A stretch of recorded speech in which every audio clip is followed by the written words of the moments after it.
जय हिंद दोस्तों, मैं नीरज कुमार एक बार फिर से आपका स्वागत करता हूं आपके अपने यूट्यूब चैनल एनकेएस में। जैसा कि देखा हमने दोस्त पिछले सेशन में पार्ट 4 में बहुपद के वहां पर हमने रिमाइंडर थ्योरम को समझा बखूबी बहुत अच्छे तरीके से। उस पर कुछ प्रश्न को देखा, हमने हल किया। ये दोस्त आपका रिमाइंडर थ्योरम से ही संबंधित वीडियो है। हमने इसे अलग इसलिए रखा है ताकि यह उन सभी क्वेश्चनों के साथ मिलकर एक खिचड़ी ना हो जाए। इस वजह से हमने इसे आपको एक अलग वीडियो में देने के बारे में सोचा। इसलिए हमने इस पॉइंट को शेषफल प्रमेय को सिद्ध करें, इसे हम एक अलग ही वीडियो में आपके लिए लाए हैं। दोस्त आइए समझते हैं कि अगर कहीं प्रश्न आ जाए कि शेषफल प्रमेय क्या है या फिर शेषफल प्रमेय को सिद्ध करें, तो आइए समझते हैं इसे हम किस प्रकार सिद्ध करते हैं। देखिए दोस्त, सबसे पहले हमने बखूबी बहुत अच्छे तरीके से बता कर रखा है दोस्त अपने पिछले वीडियो में।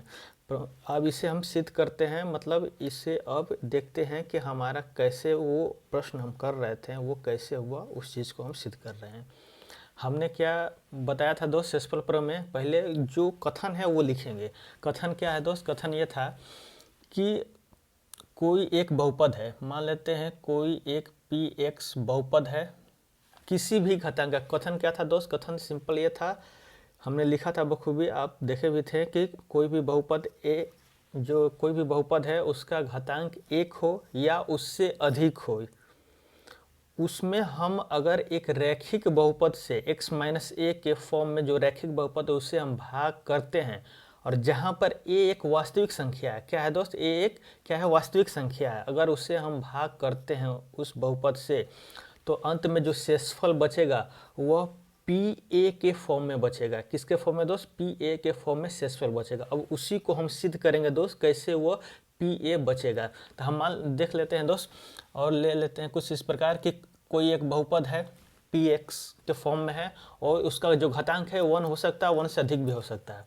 और वहीं पर एक और जो बहुपद है दोस्त, जो रैखिक स्थिति में, कैसी स्थिति में दोस्त? रैखिक स्थिति में x माइनस ए के फॉर्म में है। किस फॉर्म में है दोस्त? x माइनस ए के फॉर्म में है। इससे हम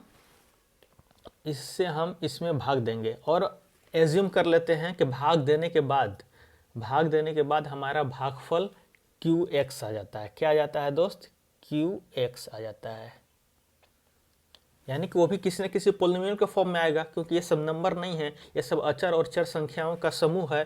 तो जाहिर सी बात है कि आप इसमें भाग करेंगे तो कोई एक नंबर भागफल के रूप में नहीं आएगा, वो एक एक्स के फॉर्म में ही आएगा, यानी कि कोई एक बहुपद आएगा। तो आप देख सकते हैं कि हमने एक बहुपद माना जो घातांक 1 भी हो सकता है, उससे अधिक भी हो सकता है, और उससे हम भाग कर रहे हैं एक रैखिक बहुपद से जो एक्स माइनस ए के फॉर्म में है, और जहाँ ए क्या है? एक वास्तविक संख्या। ध्यान दीजिएगा, ए एक वास्तविक संख्या है। और जब भागफल जो नज़र आ रहा है दोस्त हमारा, वह qx के फॉर्म में है। तो इसका मतलब कि जो शेषफल आएगा वो भी तो किसी न किसी बहुपद के फॉर्म में आएगा।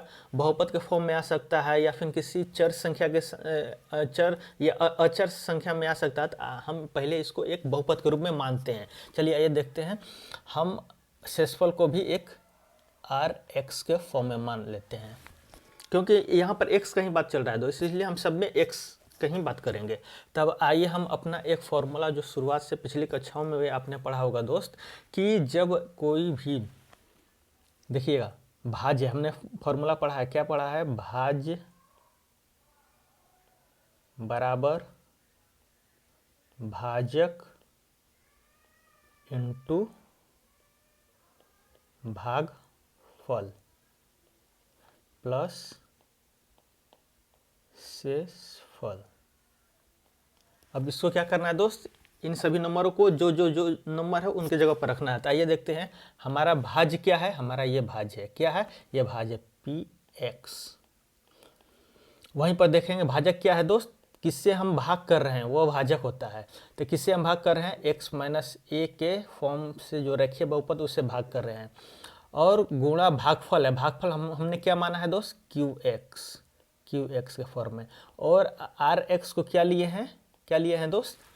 शेषफल लिए। अब देखिए दोस्त, यहाँ पर एक मोड़ आता है, यहाँ पर एक टर्निंग पॉइंट आती है, ध्यान सुनिएगा। हमने कल बताया था, बहुत अच्छे तरीके से बताया था दोस्त, कि जब कभी भी जिस संख्या से भाग दे रहे हैं हमने एग्जाम्पल लेकर बताया था दोस्त, इसलिए हम बार बार रिपीट नहीं करेंगे, सीधे एक लाइन में बताते हैं कि जब हम कि जिस भी संख्या से भाग दे रहे हैं तो शेषफल जब कभी भी आएगा तो उस संख्या से कम आएगा, उस संख्या से कम आएगा। तो यानी कि अगर हमारा यहाँ पर देख रहे हैं दोस्त, ये हमारा जो रैखिक बहुपद है, रैखिक बहुपद है, यानी कि इसका घातांक कितना है, 1 है।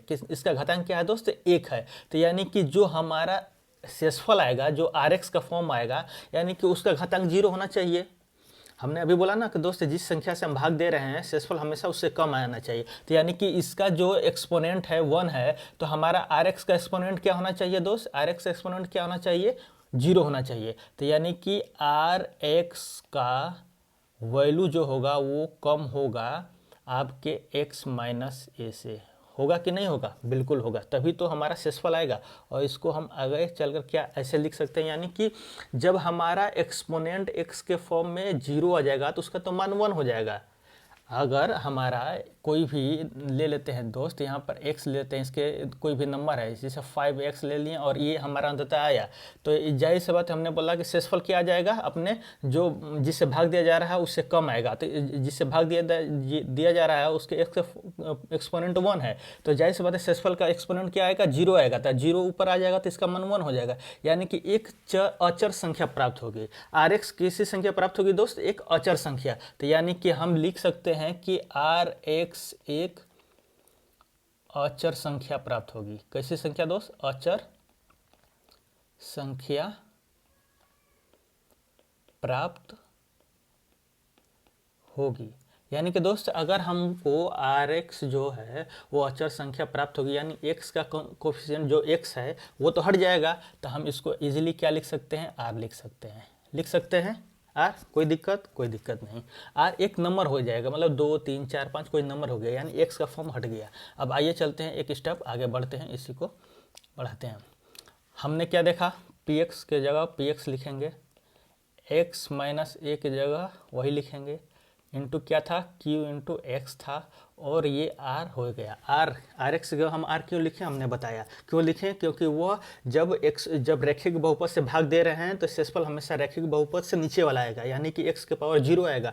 x के पावर 0 का मान 1 हो जाएगा, तो उसके साथ कोई नंबर जुड़ा रहेगा तो वो एक अचर संख्या प्राप्त हो जाएगा, हमने बताया। अब देखिए दोस्त, हमने क्या बताया था कि अगर हम यहाँ से देखिएगा कि अब यहाँ पर हम x के, हमने यहाँ पर आपको बताया था कि अगर हम a एक वास्तविक संख्या है और x माइनस ए से भाग दे रहे हैं, तो x माइनस ए का हमने बताया था इसको 0 कर कर आप x का वैल्यू निकाल सकते हैं।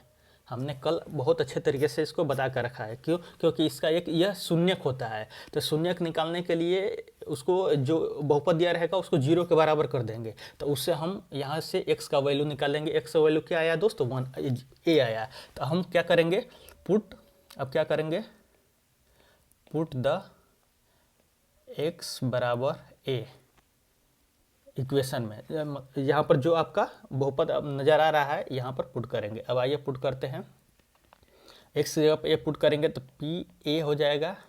अब जहाँ जहाँ x है वहाँ पर a लिख देंगे, यहाँ पर x जगह पर a माइनस a कोष्ट में इंटू q a और प्लस r।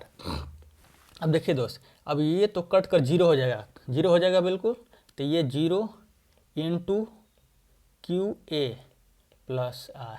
अब देखिए ये भी तो 0 हो जाएगा, 0 हो जाएगा, और ये प्लस आर, यानी कि हम देख रहे हैं कि हमारा अंततः क्या रिजल्ट आ रहा है दोस्त, जो पी ए के फॉर्म में है वो इक्वल टू आर आ रहा है। क्या आ रहा है दोस्त, इक्वल टू आर आ रहा है। और आर हमारा क्या है, शेषफल है। आर क्या है दोस्त, हमारा शेषफल है। आर क्या है दोस्त, हमारा शेषफल है। आर क्या है दोस्त, हमारा शेषफल है। तो यहाँ पर दोस्त ये आपका बखूबी शेषफल प्रमेय बखूबी बहुत अच्छे तरीके से सिद्ध हो गया। हमारा अब देखिए हमारा पहले स्टेटमेंट क्या था, हमारा पहला स्टेटमेंट था कि कोई भी बहुपद है उसका घातांक 1 हो या 1 से ज़्यादा हो, उससे हम कोई भी रैखिक बहुपद x माइनस ए से जो बहुपद है उसे हम भाग दे रहे हैं, जहाँ पर a एक वास्तविक संख्या है उसे भाग दे रहे हैं, तो उसका जो शेषफल आएगा, उसका जो शेषफल आएगा वो पी ए के फॉर्म में आएगा। अब देखिए हमारा दोस्त यहाँ पर पी ए के फॉर्म में आया कि नहीं, ये पी ए के फॉर्म में है, और पी ए फॉर्म का हमको रिजल्ट यानी इसका नंबर वैल्यू क्या मिला, आर मिला। क्या मिला दोस्त, आर मिला। और आर ये क्या है, शेषफल है। और हमने अंत में देखा स्टेटमेंट में जो शेषफल का थ्योरम का जो स्टेटमेंट था अंत में, कि जो पी ए जो है वही तो शेषफल होगा। क्या होगा, पी ए जो हो क्या होगा, वही शेषफल होगा। तो हमने वह खूबी बहुत अच्छे तरीके से समझा दोस्त, और शेषफल प्रमेय को सिद्ध किया। यहाँ पर पी ए बराबर कैसे आर हुआ, और आर अचर किससे हुआ, और इन सभी चीज़ों को अच्छे तरीके से सॉल्व किया। चलिए दोस्त, ये हमारा छोटा सा आपके लिए शेषफल प्रमेय का सिद्धांत था, जो इसको मैंने अलग कर दिया था ताकि उसके साथ एक मिल ना जाए, आपको समझने में दिक्कत ना हो, इस वजह से। चलिए मिलते हैं अपने नेक्स्ट सेशन में दोस्त। Have a nice day, God bless you, जय हिंद।